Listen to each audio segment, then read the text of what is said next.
오늘 아마 성령님에 대한 부분들을 마치게 될 것 같은데요. 지난주까지 했던 말씀을 좀 기억해 보시면서 오늘 말씀을 정리해 가면 될 것 같습니다. 성경이 우리 가운데 약속하시는 말씀이죠.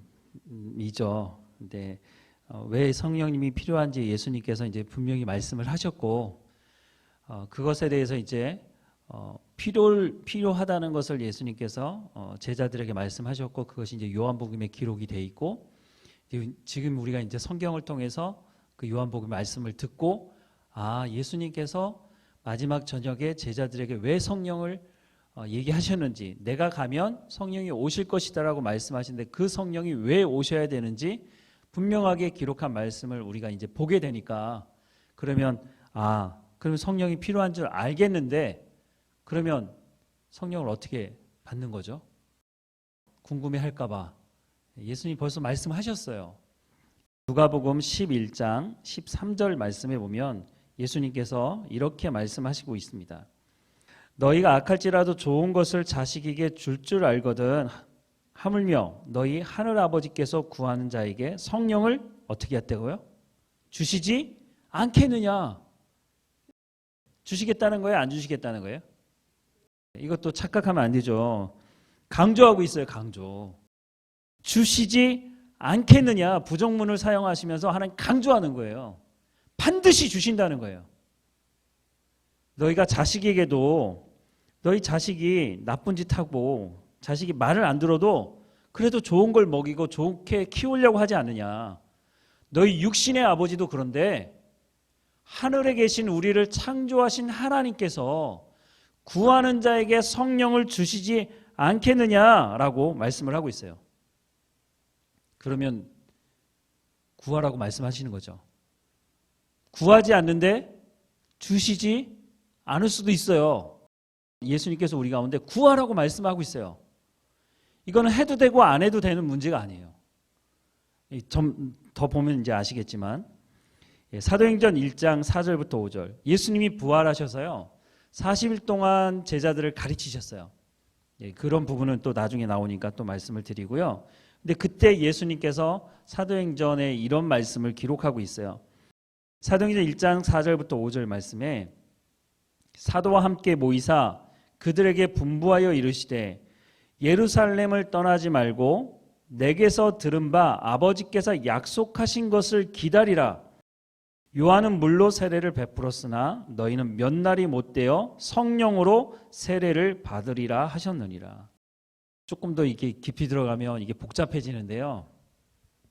이걸 성령 세례라고 하느냐, 성령 충만으로 하느냐, 이렇게 서로 싸워요, 이렇게.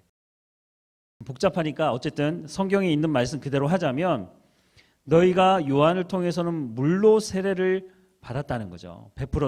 요한은 와서 물로 세례를 베풀었으나 너희는 몇 날이 못돼서 성령으로 세례를 받을 것이라고 성경은 이제 이렇게 얘기하고 있으니까 이것을 가지고만 우리가 본다면 성령의 세례를 받게 될 거라는 거예요. 이미 마태복음 16장 16절에 베드로가 무슨 고백을 하죠? 예수님께서 제자들에게 세상 사람들이 나를 누구라고 하느냐 그랬더니 막 이런저런 얘기를 막 하잖아요. 그럴 때 갑자기 예수님이 제자들에게 그럼 너희는 나를 누구라고 하느냐. 이때 이제 정말 수제다가 손을 번쩍 들고 뭐라고 했어요? 주는 그리스도시요 살아계신 하나님의 아들이십니다. 정답을 얘기했어요. 정답. 베드로가. 그랬더니 예수님께서 뭐라고 말씀하세요? 이거는 네가 알아서 한 게 아니고 하늘 아버지께서 너에게 알게 하셔서 고백하게 하는 거다라고 하는 거죠. 근데 이런 고백을 할 수 있는 것이 사실은 성령이 아니고는 고백할 수 없는 거예요. 고린도전서 12장 3절에 보면 우리가 예수 그리스도를 주로 고백하잖아요. 근데 이것이 예수 그리스도를 영접한 사람들에게는 너무 당연한 거예요. 내가 그러니까 예수 그리스도를 영접하고 나와서 예배드리는 거잖아요. 기도하고 찬양하고 신앙생활을 한단 말이죠. 근데 세상 사람들이 예수 그리스도를 주로 고백하나요? 여러분 전도해 보시면 금방 알아요.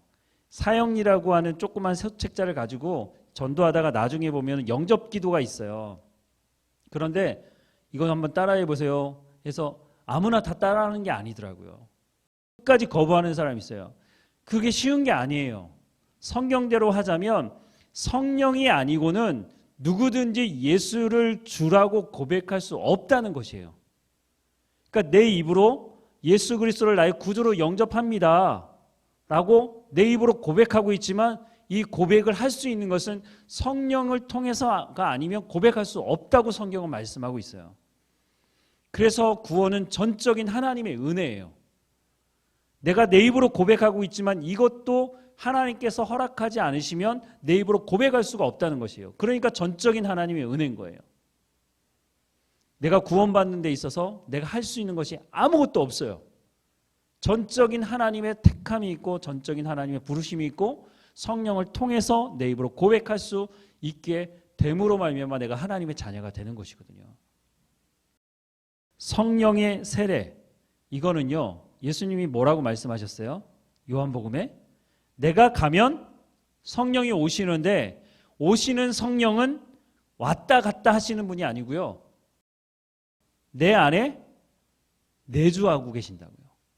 이제는 예수님께서 마지막 명령에도 마지막 부분에 얘기하시지만 내가 세상 끝날까지 너희와 뭐라고 돼 있어요? 너희와 계약 10년만 하자. 10년만 하고 나머지는 뭐 네가 하는 거 보고 연장하자 이렇게 얘기하신 게 아니잖아요. 세상 끝날까지 항상 함께 있겠다고 말씀하고 있잖아요. 근데 구약에 보면요 대표적인 그 사람들 중에 삼손 있잖아요. 삼손 엄청난 힘을 발휘하잖아요. 하나님이 영이 임했어요. 성령이 임한 거죠. 그래서 엄청난 힘을 발휘했는데 삼손이 하나님 말씀에 불순종하잖아요. 삼손도 진짜 말 안 들어요. 자기가 하고 싶은 대로 살아요. 삼손은 나실인이잖아요. 태어날 때부터 나실인으로 돼 있어요. 나실인은 하지 말아야 될 게 있거든요. 시체도 만지면 안 되고 포도주도 먹으면 안 되고 머리도 자르면 안 되고 이런 규정들이 있는데 어떻게 해요? 다 어겼어요. 다. 사자도 죽이고 죽였으면 시체를 본 거 아니에요. 만진 거 아니에요. 그럼 부정하게 되는데 그렇게도 했죠. 뭐 늘 여자를 가까이 했죠. 머리도 나중에 잘라버리죠. 하나님 말씀에 다 불순종했거든요. 그러니까 어떻게 해요? 힘이 없어졌죠.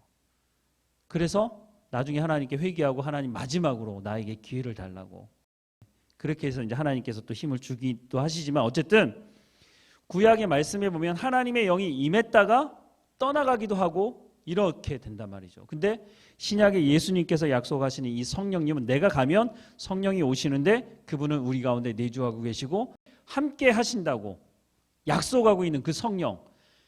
그러니까 베드로가 신앙 고백했을 때는 그 고백을 한 것은 맞아요. 성령께서 하게 하신 것이죠. 그런데 그러면 이렇게 생각할 수 있잖아요. 아니 무슨 성령의 세례를 또 받느냐는 거죠. 지금 이 말씀을 듣는 대상들이 누구예요? 사도들이에요. 사도들. 예수님의 제자들. 예수님을 따라다녔던 12명의 제자. 그중에 가룟 유다 빼고 가룟 유다는 지금 이 자리에 없으니까 11명의 저자 아닐까요? 아직 가룟 유다의 빈자리를 채우진 않은 상태니까. 예수님을 3년 동안 따라다녔던 그 제자들에게 하시는 말씀인데 아니 그러면 지금까지 예수님 믿고 따라왔지. 근데 무슨 성령의 세례를 또 받으라는 거냐. 그러니까 예수님이 똑같은 걸 이미 받은 사람한테 뭘 또 받으라고 얘기하겠어요? 그 구약을 그 말씀을 본다면 아마 그때는 믿음으로 고백할 수 있도록 성령께서 주관해 주셨지만 아마 예수님이 약속하셨던 성령이 오셔서 내주하는 그것은 아닌 것 같아요. 그래서 어떻게 하라고요? 너희가 예루살렘을 떠나지 말고 약속한 하나님께서 약속하신 그 성령을 기다리라고 말씀하고 있어요. 그것을 성령의 세례라고 표현을 하고 있는 거죠. 자, 더 보시면요. 에베소서 1장에 보면 사도 바울이 이런 기도를 합니다. 1장 17절에서 19절 말씀입니다. 우리 주 예수 그리스도의 하나님 영광의 아버지께서 지혜와 계시의 영을 너희에게 주사 하나님을 알게 하시고 잠깐 여기서 보면요. 성령이 어디 있죠? 성령이라고 쓰고 있진 않아요. 지혜와 계시의 영 그분이 성령을 의미하거든요. 그러니까 성령을 너희에게 주사 사도 바울이 지금 에베소 교회를 위해서, 에베소 성도들을 위해서 기도하는 내용인데 뭐냐면, 하나님 에베소 교회의 성도들에게 성령을 주십시오. 그런데 왜 성령을 주시냐면, 이 기도의 내용이 이거예요. 하나님을 알게 하시고 성령이 임하셔서 그 성령이 하나님이 누구인지를 가르쳐 주십시오. 그 얘기를 하고 있는 거예요. 더 나가서 너희의 마음의 눈을 밝히사 그의 부르심의 소망이 무엇이며 하나님이 왜 우리를 부르셨는지, 그 소망이 무엇인지 성령을 통해서 알게 하시라는 거예요. 해달라는 거죠. 성도 안에서 그 기업의 영광의 풍성함이 무엇인지도, 그의 힘의 위력으로 역사하심을 따라 믿는 우리에게 베푸신 능력의 지극히 크심이 어떠한 것을 너희에게 알게 하시기를 기도한다, 내가. 근데 이 모든 것이 누구를 통해서 이루어진다고요? 성령을 통해서 이루어진다고요. 성령이 임해야 하나님이 누구인지를 알게 되고 하나님의 부르심이 무엇인지 알게 되고 그 안에 영광의 풍성이 무엇인지, 그 힘의 위력으로 역사하심을 따라 믿는 우리에게 베푸신 능력이 지극히 크심이 어떤 건지 알게 하시는 분이 성령님이시라는 거예요. 그런데 한 번 더 나와요. 3장에, 에베소서 3장 14절부터 19절에 이러므로 내가 하늘과 땅에 있는 각 족속에게 이름을 주신 아버지 앞에 무릎을 꿇고 비노니, 기도한다는 얘기죠. 그 영광의 풍성함을 따라 그의 성령으로, 여기 이제 성령으로 기록을 하고 있죠. 성령으로 말미암아 어떻게 해요? 너희 속사람을 능력으로 강건하게 하시며, 우리의 속사람, 누가 한마디 하면 나 상처받았어, 그렇게 말하는 사람들 있죠. 그 사람은요, 성령의 충만을 받아야 돼요. 하나님께서 우리 가운데 성령을 통해서 어떻게 해요? 내 속사람을 강하게 하신다고요.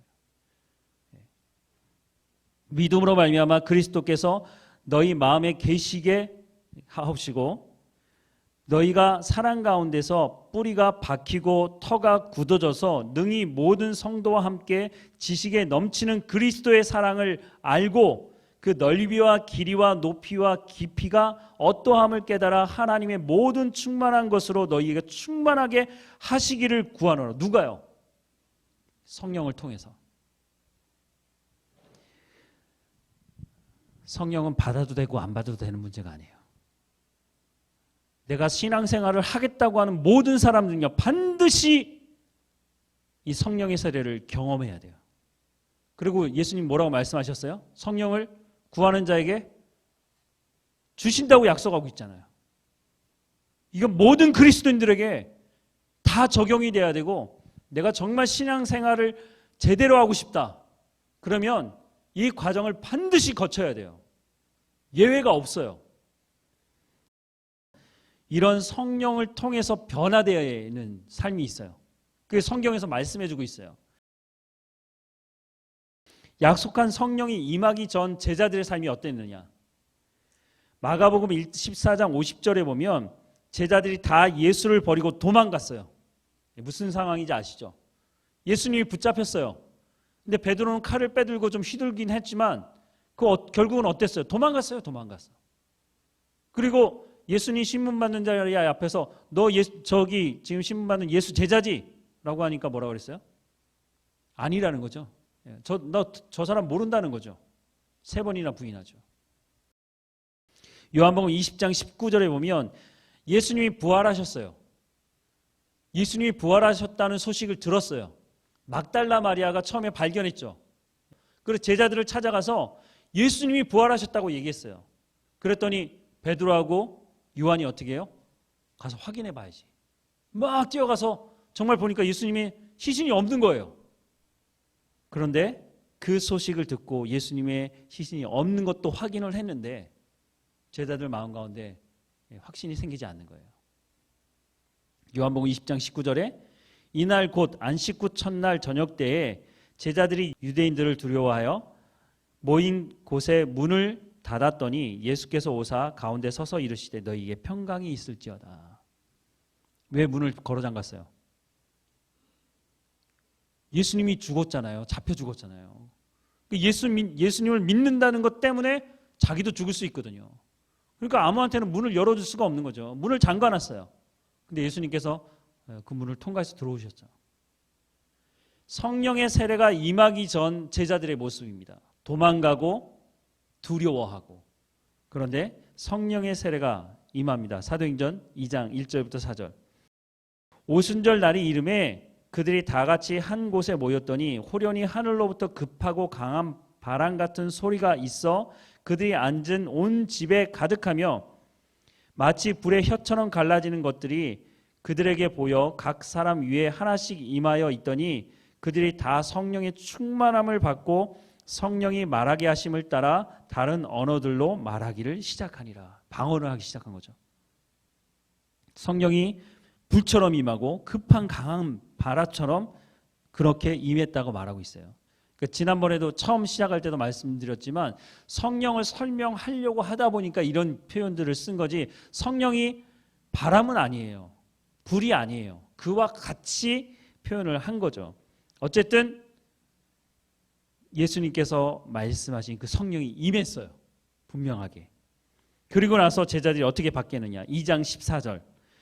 베드로가 11 사도와 함께 서서 소리를 높여 이르되 유대인들과 예루살렘에 사는 모든 사람들아, 이 일을 너희로 알게 할 것이니 내 말에 귀를 기울이라. 지금 문 잠그고 집 안에 갇혀있던 사람들이 성령이 임하자 어떻게 했어요?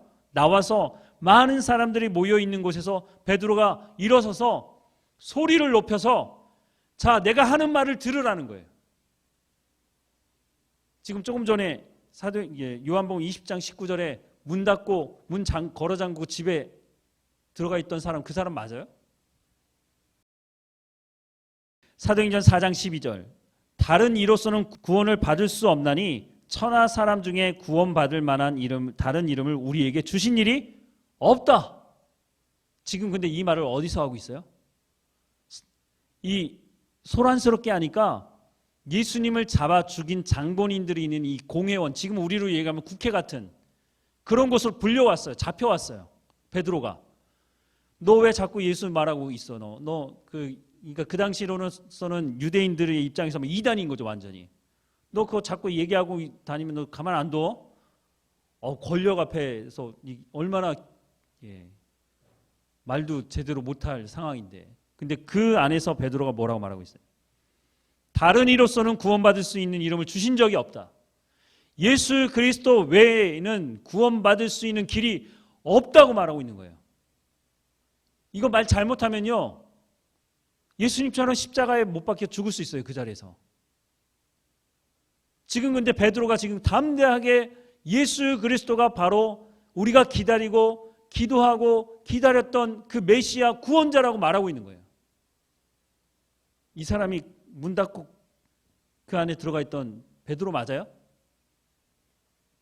사도행전 4장 19절부터 20절. 베드로와 요한이 대답하여 이르되 하나님 앞에서 너희의 말을 듣는 것이 하나님 말씀 듣는 것보다 옳은가 판단하라. 오히려 너 자꾸 말하면 너 가만 안 둬. 이렇게 협박하고 있는 그 당시의 권력 앞에서 지금 베드로가 뭐라고 얘기하고 있냐면 내가 너희들 말 듣는 것이 맞느냐, 내가 하나님 말씀 듣는 것이 맞느냐. 베드로가 완전히 변한 것 같아요. 우리들은 보고 들은 것을 말하지 아니할 수 없다. 그 베드로 맞은 거예요? 도망갔던 베드로. 사도행전 1장 8절에 예수님께서 이렇게 말씀하셨죠. 오직 성령이 너희에게 임하시면 너희가 권능을 받고 예루살렘과 온 유대와 사마리아와 땅끝까지 이르러 내 증인이 되리라. 내 증인이 되기 위해서 전제 조건이 있어요. 근데 그게 뭐예요? 성령이 너희에게 임하면. 그냥 용기를 내서 나간다고 되는 문제가 아니라는 거예요. 성령이 너희에게 임하면 반드시 이게 있어야 된다는 거예요. 그런데 아까도 말씀드렸지만 이 성령을 예수님께서 주시겠다고, 구하는 자에게는 모든 사람들에게 주시겠다고 약속하고 있는 거예요. 이 성령이 임해야 삶이 변해요. 베드로가 아까도 말씀드렸지만 마태복음 16장 16절에서 주는 그리스도시요 살아계신 하나님의 아들이라고 얘기하고 고백했어요. 예수님이 약속하신 그 성령이 임해야 그 성령이 우리 가운데 내주에 계시는, 이제는 왔다 갔다 하시는 분이 아니라 이제 내 가운데 완전히 오셔서 나를 주관하시고 나를 주장하시고 나를 이끄는 삶을 살아갈 때에 문 닫고 있던 사람이 나와서 말 잘못하면 죽을 수 있는 그런 상황에서도 예수 그리스도 외에는 구원의 길이 없다라고 얘기하게 된다는 거예요. 사람은 바뀌지 않았어요. 베드로라는 그 존재는 그때나 지금이나 똑같아요. 근데 중간에 무슨 사건이 있었어요? 성령이 임하는 사건이 있었단 말이에요. 이거는 모든 사람들, 모든 그리스도인들이 경험해야 되는 거예요. 그러지 않고는 내 입으로 예수 그리스도를 주로 고백할 수 있을지 모르지만 문 잠그고 나가지 않는 거예요. 두려워서. 성령이 충만한 그 역사를 경험한 사람이 밖에 나가서 예수 그리스도 외에는 다른 길이 없다고 말하지 않을 수가 없는 거예요. 우리가 왜 전도하지 않아요? 교회도 와서 예배도 드려요. 근데 전도하지 않아. 두려워요, 두려워. 욕먹으면 어떡하지? 저도 전도하다가요, 맞아본 적은 없는데요, 욕은 무지하니 들어봤어요. 그럼 그런 마음이 들어요. 내가 저 사람한테 저런 얘기를 들으면서 내가 전도해야 되나? 기분 나쁘다. 그럴 수 있잖아요. 내가 왜 저 사람한테 멀쩡하게 나 밥 먹고 잘 살고 있는데 왜 예수님 얘기한 것 때문에 지나다니면서 얼굴에 침은 맺지 않지만 완전히 기분 나쁘잖아요. 근데 그 성령이 임하면 관계없는 거예요. 그런 게. 그 사람이 불쌍해 보이는데 나는 구원받아서 내가 하나님의 나라에 갈 것을 알지만 저 사람은 예수 그리스도를 알지 못하니까 구원받을 수 없는데 내가 전하지 않으면 물론 다른 사람이 또 전할 수도 있겠죠. 그런 담대함이 내 가운데 어떻게 생기느냐? 성령이 임해야 가능한 거예요. 근데 그게 전도할 때만 사용되는 게 아니라 내 삶이 변해져 가요. 성령의 열매 어떻게 맺어져요? 교회만 왔다 갔다 한다고 성령의 열매가 맺어지는 게 아니에요. 이 사도행전 2장에 나타난 이 사건이 내 가운데도 일어나야, 그래야 성령의 열매가 맺어지는 거예요. 주겠다. 근데 뭐가 두려워서 그런지 성령이 충만함을 구하지를 않아요. 근데 성령이 말하는 대로 해야 되는데 또 이상하게 구해요. 이상하게. 저도 잘못 배웠어요. 한동안 몰랐어요. 그냥 누가 와서 얘기를 하면, 강사가 와서 얘기를 하면 그게 맞는 줄 알았어요. 그리고 덮어놓고 믿었어요. 저도 성경을 보기 전에는. 그 사람 말이 맞을 거야. 아니, 목사님 와서 얘기하고 뭐 신학을 공부하고 그런 사람들이 얘기하니까 맞나 보다. 근데 성경을 보기 시작하니까 아니야. 뭐 이상한 걸 와서 가르치고 있어. 그래서 화가 나는 거예요. 내가 잘못 배워온 것에 대한 화를 내야죠. 정말. 왜 성경은 이렇게 말하고 있는데 왜 이렇게 안 가르쳤느냐는 거예요. 그거에 대해서 분노하고 그거에 대해서 여러분 화내신 적이 있으세요? 내가 교회 안에 와서 정말 신앙생활을 하려고 하는 그 마음이 있다면 정말 화를 내야 되는 건 뭐냐면 내가 제대로 배우지 못한 것에 대한 화를 내야 되는 거예요. 근데 나한테도 책임이 있어요. 사실은. 내가 성경을 안 봤으니까. 물론 성경을 본다고 다 알 수 있는 부분은 아니에요. 그래서 제가 성경을 공부해서 여러분들에게 같이 나누고 저도 계속해서 공부하고 있거든요. 저도 성경을 다 아는 게 아니에요. 제가 아는 것만큼 여러분들에게 소개해드리고 가르쳐드리는 거예요. 어쩌면 제가 잘못된 걸 가르칠 수 있을까 봐 그래서 또 대학원을 가서 또 공부를 하고, 제가 잘못된 거 가르쳐 놓고 나중에 성경은 그렇게 얘기 안 하는데요, 이렇게 얘기하면 곤란하잖아요. 근데 지금까지 만나본 사람 중에 단 한 사람도 교회 안에서 있으면서 내가 잘못 배운 것 때문에 너무너무 화가 납니다. 이렇게 얘기하는 사람 한 사람도 만나본 적이 없어요. 교회 왜 오셨어요? 예수 잘 믿고 신앙생활 잘하려고 온 거 아니에요? 그게 안 되는 것에 대해서 화를 내야죠. 앞으로 여러분 10년이 됐든 20년이 됐든 30년이 됐든 앞으로 계속 신앙생활 할 때 내가 제대로 된 신앙생활을 해야지, 이 마음을 가지고 신앙생활 하려고 하시는 거 아니에요? 예수님께서 그 길을 알려주고 계시잖아요. 성령이 임하지 않으면 안 되는 거예요. 성령이 임하는 가장 중요한 이유가 예수님께서 요한복음에 뭐라고 말씀하셨어요? 하나님 말씀을 깨달아 알게 하신다고 얘기하고 있잖아요. 사도 바울도 에베소 교회를 향해서 성령이 너희에게 임해야 되는데, 왜냐하면 가장 먼저 하나님을 알게 하시기 위해서 성령이 임해야 된다는 거예요. 여러분, 지금까지 성령을 그렇게 구하신 적 있으세요? 저는 제가 청년 때만 해도 성령 되게 많이 강조했는데요. 뭘 왜 강조했냐면 방언 받으라는 거, 방언. 그 말만 들었어요. 그 말만. 그때만 하더라도 제가 성경을 본격적으로 보지 않았거든요. 그게 다인 줄 알았어요. 성경을 안 보니까. 근데 그 말이 틀린 말은 아닌데 핵심은 다 빼먹고 완전히 변두리에 있는 아주 감각적이고 아주 달콤하고 자극적인 거. 듣기 좋거든요, 그게. 한국교회가 거기에 막 빠져가지고 그게 전부인 것처럼. 왜 성령의 충만함을 받아요? 왜 주여 삼창하셨어요? 주여 하면서 성령 달라고 막 해요. 그런 분한테 물어보고 싶어요. 왜 성령이 충만함을 구하냐고. 그거 가지고 뭐 하려고. 하나님 말씀을 깨달아 알게 하신다고요. 하나님 말씀을 깨달아 알아야 그 다음에 내가 어떻게 살아갈 줄 아는 거예요. 그렇게 삶을 경건의 훈련을 하면 성령의 열매가 성령을 통해서 맺어지게 되는 거예요. 그러지 않고 그냥 이전에 해왔던 대로, 전통 좋아요. 이전에 해왔던 대로 계속 그렇게 가요. 망하는 거예요, 망하는 거. 저도 그렇게 가르칠 수 있어요.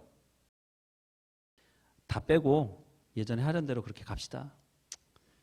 저도 편하고 여러분들도 그냥 어떻게 되든지 말든지. 저는 그렇게 못하겠다는 거예요. 성경이 그렇게 말하고 있지 않으니까. 성경이 말씀하시는 대로 해야 성령의 열매가 맺히든지 맺히지 않든지 그때 가서 하나님께 물어봐야 될 거 아니에요. 하나님, 성령이 구하는 자에게 주시겠다고 해서 나 구해서 하나님 임해 받았는데 왜 나한테 성령의 열매가 맺혀지지 않는 거예요? 하나님께 따질 수 있잖아요. 그러면 맺혀지지 않을 수가 없어요. 근데 하나님의 약속이기 때문에. 근데 그렇게 살아보지도 않으면서 성경도 보지 않고 그냥 누가 그랬다더라, 누가 뭐라 그러면 거기에 그냥 속 빠져가지고 여기 갔다 저기 갔다가, 그리고 나서 하나님께 왜 성령의 열매가 하나님 나한테 안 맺어요? 얘기하면 하나님 뭐라고 그러시겠어요? 너 성경 봤냐? 내가 성경에 다 기록해놨는데 왜 길을 다 알려줬는데 왜 그 길로 안 갔어? 그럼 그때 가서 뭐라고 할 거예요? 몰랐는데요? 그게 무슨 핑계가 돼요? 우리가 성령의 충만함을 받아야 되는 이유가 여기 있습니다. 여러분, 기도하실 때 이제 하나님 말씀을 가지고 기도하세요. 하나님 약속하셨네요. 주세요, 하나님. 내가 경험한 적이 없다면 하나님 지금이라도 이 성령을 경험하게 해주세요. 그것이 방언을 터지게 하는 것이든지 무엇이든지 간에 베드로에게 주셨던 그 담대함과 그의 변화된 삶이 내게도 예수님께서 그렇게 약속하셨던 그 성령 내게 이제 주십시오. 구하는 자에게 주시겠다고 약속하고 계시니 내게 주십시오. 여러분, 기도하셔야죠. 주여 삼창 이런 거 하지 마시고 성령을 달라고 하세요. 이미 경험한 분이 계십니까? 그럼 그렇게 살아가세요. 변화시키려면요, 내가 성령의 충만함을 받아야 돼요. 돈으로 메꿀 수 없는 거예요. 예배드리고 나가는 여러분의 삶에 여러분들의 표정을 사람들이 봐요. 여러분들이 생활하는 삶의 현장에서 여러분이 말하는 그 말을 사람들이 들어요. 세상 사람들이 얘기하는 말을 똑같이 얘기하고 똑같이 욕하고, 그 사람들이 말은 하지 않지만 예수 믿는 것들 다 똑같구만. 이제 그거를요 말하기 시작했어요, 사람들이. 이전에 사람들이 입을 닫고 있지 않아요. 교회를 향해서 얘기할 것들을 얘기하기 시작했어요. 제가 예전에 조선일보 한 논술을 보고요. 좀 화도 나고 절망스럽기도 하고, 그 기자가 제가 보기에는 아마 예수 믿는 사람 아닌 것 같아요. 그 사람이 교회에 대해서 쓴 글이 있었어요. 근데 논지는 뭐냐면 교회는 이래야 된다. 자기가 생각하는 교회를 이런 것이야 라고 제시하고 있어요. 교회에 대해서 전혀 모르는 사람이 있었어요. 제가 보기에. 근데 자기가 생각하는 교회는 이래야 돼. 근데 그 내용이 뭐냐면 교회는 구제하고 사회복지 사업하고 교회가 해야 되는 일이기도 하지만 그거는 교회는 아니에요. 사회복지센터인 거죠. 그 사람 생각하는 건 교회는 그런 사회복지센터 같은 곳이 되면 돼. 더 이상 다른 거 하지 마. 그 기사를 쓴 사람은 무식한 거죠, 사실은. 근데 그게 신문 기사로 나와서 전국에 배포가 되는 거죠. 어떻게 보면 우리 가운데 도전이 되기도 하지만요. 지금 현실이 그렇다는 거죠. 교회가 교회답지 못하고 성령을 잘못 얘기하고 잘못된 성령에 대해서 우리가 구했고, 그러니까 정말로 살아가야 되는 삶은 살아가지 않으면서 이상한 길로 간 거예요. 그것을 잘못 가르친 사람에게도 하나님께서 책임을 물으시겠죠. 다 그러면 그 사람 잘못이다 이렇게 얘기할 수는 없는 거예요. 성경에 기록이 돼 있으니까. 최소한 오늘 말씀을 들은 여러분들은 빼도 박지도 못하고 어떡합니까? 근데 하나님 주시겠다고 약속하잖아요. 그 성령이 없이는 안 돼요. 안 돼. 안 변해요. 변할 수가 없어요. 성령이 아니면 말씀을 깨닫지 못하는데요. 말씀을 깨닫지 못하는데 하나님을 어떻게 알고, 하나님이 기뻐하시는 일이 뭔지 알고, 하나님이 나를 어떻게 부르는지 어떻게 알아요? 아무리 기도해도 안 들려요. 안 들려. 하나님의 말씀을 말씀 그대로 들을 수 있는 게 진정한 은혜예요. 그게 예수님께서 약속하신 성령, 여러분 반드시 구하시고 경험하셔야 됩니다. 제가 대신해 줄 수 있는 게 아니에요. 이미 경험하신 분들은, 경험하지 못한 분들이 기도를 부탁하면요, 같이 기도해 주세요. 이건 반드시 있어야 되는 것입니다. 뭔지 모르겠으면 기도하세요. 성경의 말씀이 기록된 대로, 하나님 이렇게 기록되어 있는데, 이렇게 말씀하셨는데 이거 주십시오. 이거 없으면 신앙생활 제대로 못하게 돼 있는데 하나님 주십시오. 이거 나 정말 신앙생활 제대로 하고 싶습니다. 내가 일평생 예수 믿는 것을 통해서 정말 참 자유가 뭐고 세상이 줄 수 없는 평안을 주시겠다고 얘기하는데 그거 누리고 싶습니다. 천국에 가서 누리는 게 아니에요. 거기 가서도 하지만 지금부터 하는 거예요. 지금부터. 영생의 삶은 죽어서부터 시작되는 것이 아니고 예수 그리스도를 믿는 지금부터 시작하는 것이에요. 우리가 이 땅에서도 누릴 수 있는 것을 왜 누리지 않고 끙끙대면서 제대로 된 신앙생활도 하지 못하고 세상적으로 가지도 못하고 이것도 아니고 저것도 아니고 그러다가 살다가 하나님의 나라에 가면 얼마나 아까워요, 시간이. 지금부터 제대로 된 신앙생활을 해야죠. 사도행전에 하루아침에 3,000명, 5,000명이 막 하나님께 돌아와요. 왜요? 이 사람들이 변화됐잖아요. 성령을 통해서. 문 닫고 들어가 있던 사람들이 나와가지고 담대하게 하나님 말씀을 선포하고 있잖아요. 믿을 수밖에 없는 거예요. 그걸 자기 눈으로 보니까, 확인하니까, 아, 예수 그리스도가 바로 구원자였구나. 누구를 통해서요? 우리를 통해서요. 성령의 경험을 한 우리를 통해서요. 전도가 일어나는 거예요. 그러면 그렇게 해야죠. 그렇게 하나님께서 그 권세를 우리한테 주시겠다고 약속하는데 왜 교회는 그런 걸 안 누리고 있느냐고요. 전도하자고 태신자 품고 어떤 사람 전도할 건지 내라 그러면 다 이거 해야 되는 거야. 저도 많이 해봤거든요. 안 해요, 안 해. 되게 이기적인 것 같아요. 나만 구원받고 나만 천국 가면 되지. 아, 그 사람은 천국 가면 안 돼. 이런 생각을 하고 있는지 모르겠어요. 전도는 내가 변화되면 전도됩니다.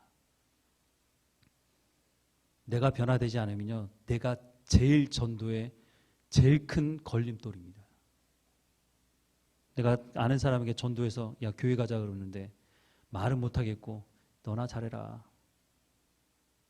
이게 무슨 전도가 되겠어요? 처음에 돌아가셔야 돼요. 처음부터 성령이 임하는 것부터. 그래야 전도도 되는 것입니다. 그래야 제자의 삶을 살아갈 수 있는 거고 제자로 삼을 수 있는 것입니다. 먼저 좀 하나님 앞에 기도했으면 좋겠어요. 하나님 약속하신 성령 주십시오. 분명히 약속하신 거니까. 몇 날이 못 되어서 성령이 임할 것이라고 말씀하고 있으니 그 성령 나한테 주십시오. 제자들에게 임한 그 성령 나도 경험하고 싶습니다. 이거는 선택사항이 아니고 내가 해도 되고 안 해도 되는 문제가 아니라 반드시 해야 되는 것이라고 하나님 말씀하고 있으니까 하나님 나를 구원하신 하나님이시라면 하나님 약속의 말씀을 나한테 경험하게 해주십시오. 내가 이 성령을 통해서 내 삶이 변화되고 담대하게 예수 그리스도를 증거하고 내 삶이 거기에 뒷받침되고 이 삶을 통해서 내 가족들, 내가 만나는 사람들, 이 사람들에게 이것이 바로 예수 믿는 삶이라는 것을 보여줄 수 있도록 하나님 내 가운데 성령을 주십시오. 하나님 앞에 이 시간에 함께 기도하십시다. 하나님 약속하신 그 성령을 우리 가운데 주십시오.